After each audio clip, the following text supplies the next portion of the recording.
Hola chicos, buenas tardes, espero se encuentren muy bien. El día de hoy, de acuerdo con su carta descriptiva, hablaremos de la práctica de triglicéridos.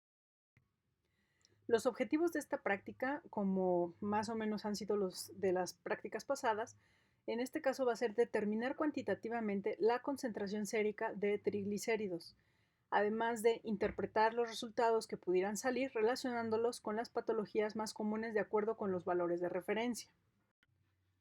Dentro de las generalidades que podemos hablar de los lípidos es que son un grupo de moléculas estructural y funcionalmente diverso. Generalmente son moléculas hidrofóbicas, aunque muchos también poseen grupos polares o cargados, además de un núcleo de hidrocarburo. La principal de las funciones de los lípidos es el almacenamiento de energía. Sin embargo, también participan en procesos de señalización y formación de estructuras de membrana. En la mayoría de las células, de hecho, el mayor porcentaje de lípidos se usa para formar membranas. Estas son las particiones que dividen compartimentos celulares entre sí y las separa de su entorno.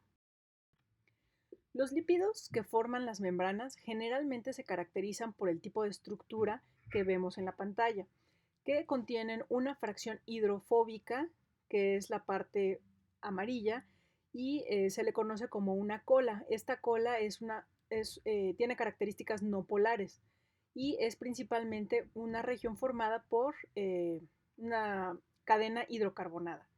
Y la otra parte es la hidrofílica o polar, también conocida como cabeza. En contraste con esta clase de biomoléculas, los lípidos no son generalmente solubles en agua debido a la gran porción de su estructura que es hidrocarbonada, la fracción no polar. A diferencia de los aminoácidos que forman proteínas, los azúcares simples en carbohidratos más complejos, los lípidos no forman grandes polímeros. Estos lípidos tienden a asociarse unos con otros a través de interacciones no covalentes.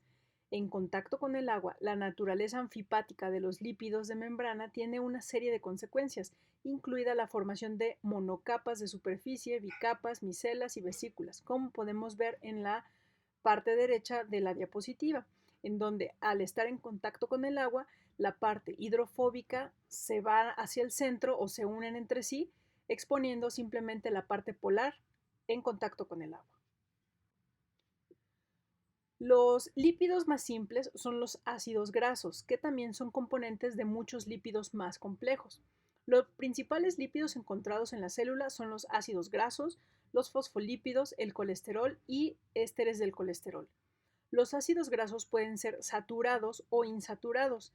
Si solamente hay enlaces sencillos entre carbonos vecinos de una cadena hidrocarbonada, se dice que un ácido graso está saturado. Los ácidos grasos se saturan con hidrógeno. En una grasa saturada hay tantos átomos de hidrógeno unidos al esqueleto de carbono como sea posible, como es el caso del ácido esteárico. Cuando la cadena de carbohidratos tiene un enlace doble, se dice que el ácido graso es insaturado, ya que ahora tiene menos hidrógenos. Si solo hay un enlace doble en un ácido graso, este se le va a llamar monoinsaturado, como es el caso del ácido oleico cis que estamos viendo en pantalla en la parte inferior.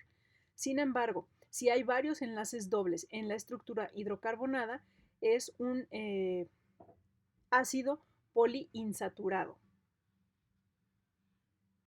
El almacenamiento de ácidos grasos en los organismos se realiza principalmente en forma de triacilgliceroles, triglicéridos o simplemente grasas. Estas sustancias son triésteres de ácidos grasos y glicerol. Las largas cadenas de hidrocarburos de los ácidos grasos son bastante eficientes para el almacenamiento de energía porque contienen carbono en su forma más reducida y por tanto producirán una gran energía cuando se oxiden. Por estas razones, los humanos utilizan los lípidos para almacenar energía metabólica. Un humano típico almacena suficientes calorías en las grasas para sobrevivir durante varias semanas, suponiendo el acceso a agua potable. La mayoría de los triglicéridos encontrados son grasas mixtas, es decir, tienen distintos ácidos grasos. Como podemos ver de acuerdo con la estructura general de un triglicérido que vemos en pantalla del lado izquierdo, los triglicéridos están formados por glicerol y tres ácidos grasos. En este caso se representan con la letra R, debido a que estos pueden ser diversos, es decir, puede ser una mezcla de distintos ácidos grasos como dije anteriormente. Pueden estar formados por ácidos grasos saturados o insaturados o incluso una mezcla de ellos, como los que vemos en la tabla que se presenta en la parte derecha de la diapositiva. Los triacilgliceroles no forman parte de los componentes de las membranas como lo hacen otros tipos de lípidos, sino que se acumulan en el tejido adiposo, principalmente en las células grasas, y proporcionan un medio para almacenar ácidos grasos. Sirven como depósitos concentrados de energía metabólica. Cuando un organismo utiliza ácidos grasos, los enlaces éster de los triglicéridos son hidrolizados por enzimas llamadas lipasas. Ahora, una pregunta: ¿qué ventajas tiene usar los triglicéridos almacenados como combustible en lugar de los polisacáridos como el glicógeno? Esta pregunta la responderán en casa al final para entregar el informe. Los triglicéridos constituyen el 95% de grasa almacenada en tejido. Son la forma predominante de los ésteres del glicerol en plasma. Los triglicéridos son digeridos en duodeno y absorbidos en el ileón proximal a través de la acción de lipasas pancreáticas e intestinales en presencia de ácidos biliares. Los triglicéridos son hidrolizados a glicerol, monoglicéridos y ácidos grasos. Después de su absorción, estos componentes son reensamblados como triglicéridos en las células epiteliales intestinales y guardados junto con colesterol y APO48 para formar kilomicrones. Los kilomicrones son sintetizados en el intestino, secretados en el sistema linfático y eventualmente alcanzan la circulación. Es importante mencionar que los kilomicrones son un tipo de lipoproteínas, y ya que estamos hablando de dentro del cuestionario que tienen que entregar y que va incluido al final del informe de su práctica, además de los kilomicrones, ¿qué otros tipos de lipoproteínas hay? ¿Para qué sirven? ¿Cuántos tipos hay? ¿Y cuáles son los constituyentes y en qué proporciones? Les doy una pista. En el caso de los kilomicrones, estos contienen 85% de triglicéridos, 3% de colesterol, 8% de fosfolípidos y 4% de proteínas. A ustedes les toca decir de qué están compuestos los demás tipos de lipoproteínas que hay. En esta diapositiva podemos ver las diversas patologías en las cuales los triglicéridos van a estar elevados. Van a estar elevados en el caso de la diabetes mellitus, la pancreatitis, alcoholismo, enfermedad por almacenamiento de glucógeno, hipotiroidismo, nefrosis, embarazo, gota y uso de anticonceptivos orales, mientras que van a encontrarse disminuidos los triglicéridos en hipertiroidismo.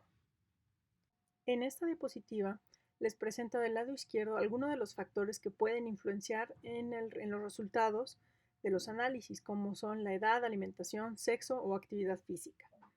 Es recomendable que cada laboratorio establezca sus propios valores de referencia. Sin embargo, de acuerdo a la norma 037, para la prevención, tratamiento y control de las dislipidemias, para evitar complicaciones cardiovasculares, los valores de triglicéridos deben estar dentro de los valores establecidos.